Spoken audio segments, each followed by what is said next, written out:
Welcome to the series Points to Ponder, Little Stories for the Soul. This is episode 4. Today's reflection is called The Act of Love. A few years ago, I was going through one of the loneliest periods in my life.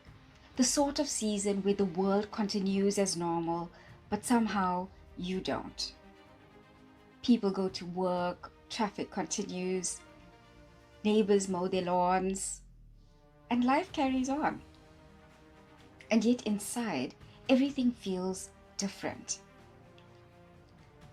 I remember convincing myself during that time that I was completely alone, that nobody understood me, nobody noticed me. But then something changed. Slowly, almost reluctantly, I began noticing something else as well. I noticed a friend who phoned for no particular reason.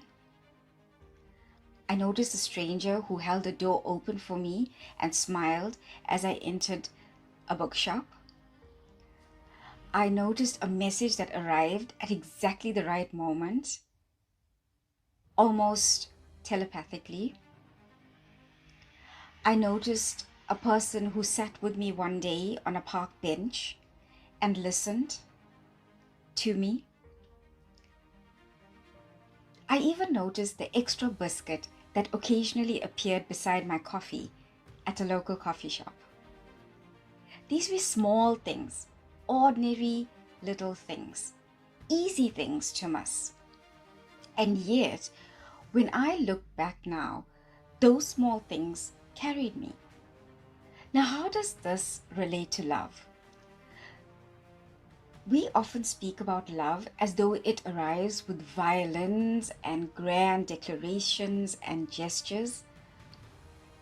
But I've come to suspect and witness that real love is usually much quieter. Love sometimes wakes up in the middle of the night with a sick child. Love drives aging parents to appointments. Love cooks dinner when it's exhausted. Love listens. Love stays. Love remembers. Love shows up again and again. And perhaps that's why we sometimes miss it and we take love for granted.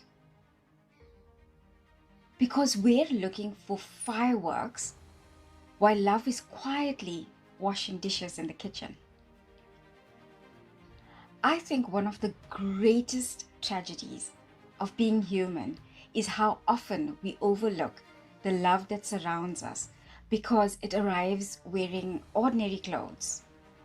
And perhaps one of the great privileges of growing older is learning to recognize it.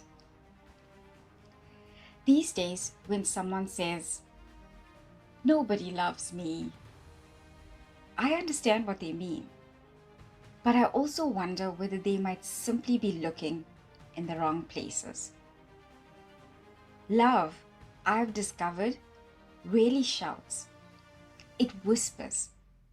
And if we're fortunate, we learn to hear it. Perhaps this is why we often hear the words, "He performed" or "she performed" an act of love. Because love is a verb. Love is a doing word. Love often appears in the form of action. So until next time, let's keep pondering on this.